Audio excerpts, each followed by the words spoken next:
Behind the infamy they've endured since their revolution in 1969, Libyans have proved themselves a resilient people.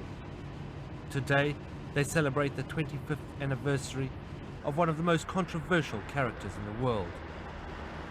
Whilst much has changed since Gaddafi emerged as the leader of the revolution a quarter of a century ago, the world's attitude towards him and his country has only worsened.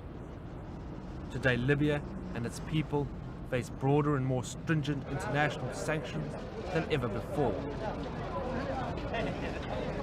4 times a week, thousands of Libyans and expatriates endure a 6-hour queue under the North African sun as they wait for the ferry to Malta.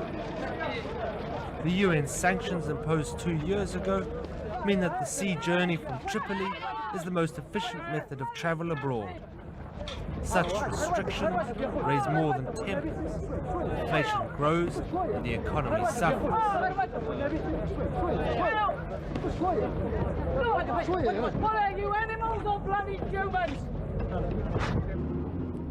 Although always accompanied by government minders, the visitor finds plenty of surprising aspects to Gaddafi's Libya.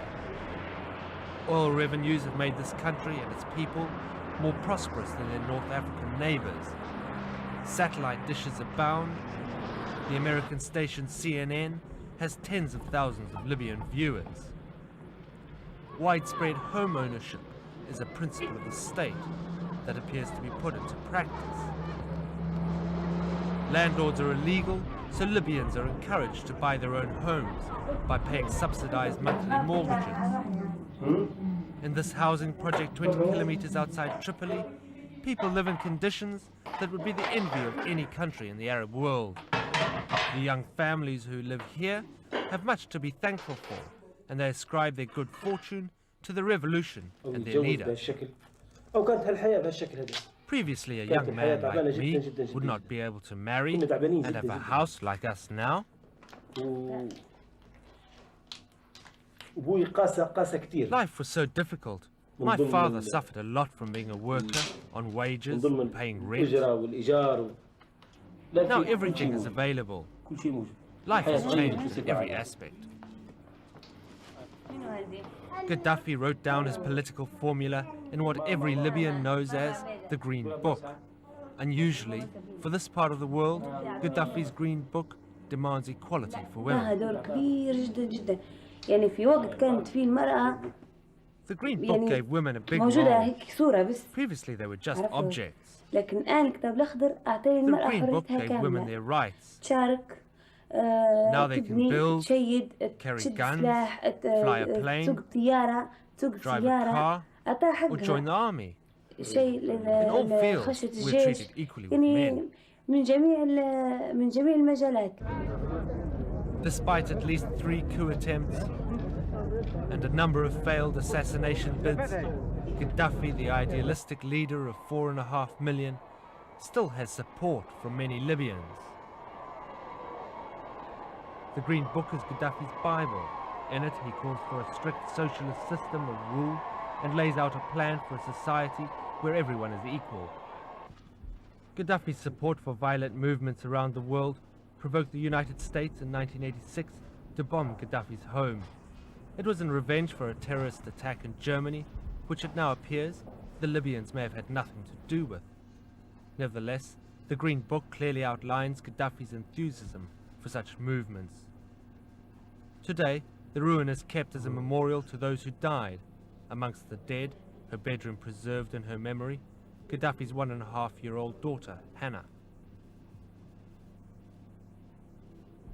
Nous l'avons laissé pour que les gens qui viennent visiter la Libye viennent regarder ce que les Américains ont fait comme vandalisme, terrorisme, pour qu'ils puissent apprendre et voir ce que les Américains ont fait ici chez nous. C'était la nuit du 14 avril 1986.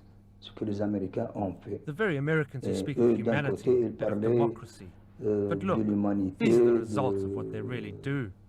de la démocratie, etc. Mais voilà le résultat, ce qu'ils ont fait. Today, Libya's foreign ministry has toned down Gaddafi's sponsorship of the world's radical young fighters. We're making the decisions, and we are making the mistakes too, not only the achievements, and we have nobody to blame except ourselves. What is the role of Colonel Gaddafi then in all this business? Why is he there? I think he has a very serious problem. He is an idealist man in a world that is everything except an ideal. He wanted the people, especially the poor people, the people who used to walk barefooted and persecuted by every government, to become the masters. And he turned the pyramid of authority upside down.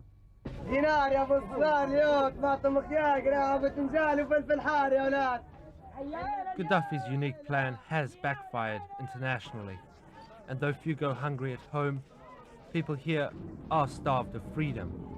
The grassroots utopian ideals are forced upon the Libyan population with an iron fist. Nobody is free to speak out.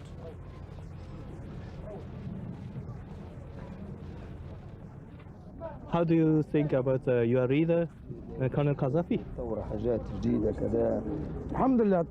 After 25 years, there are many achievements. We thank God we are having a good life from our country's resources.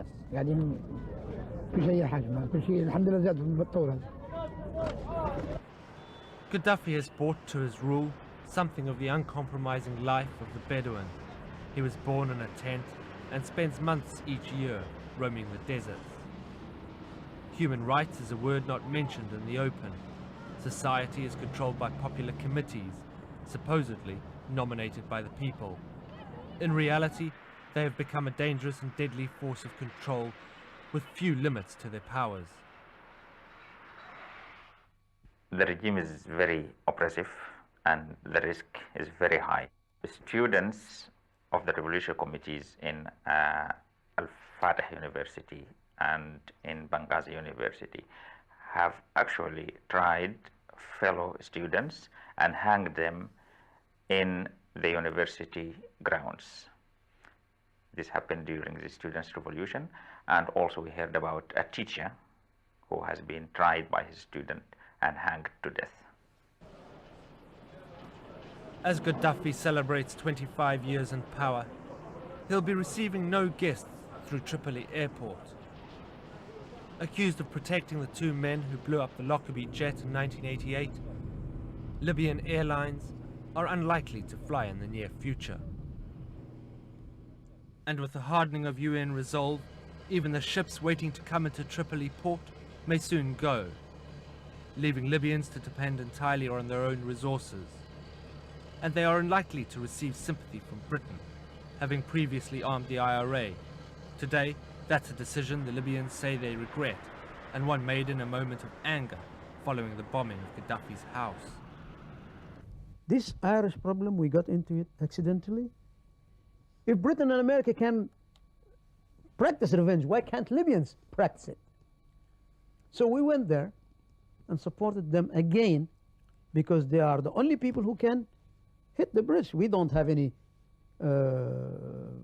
ballistic missiles, we don't have strategic planes, we don't have submarines, we don't have nuclear weapons, we don't have any means of inflicting the same suffering the British and the Americans inflicted on us.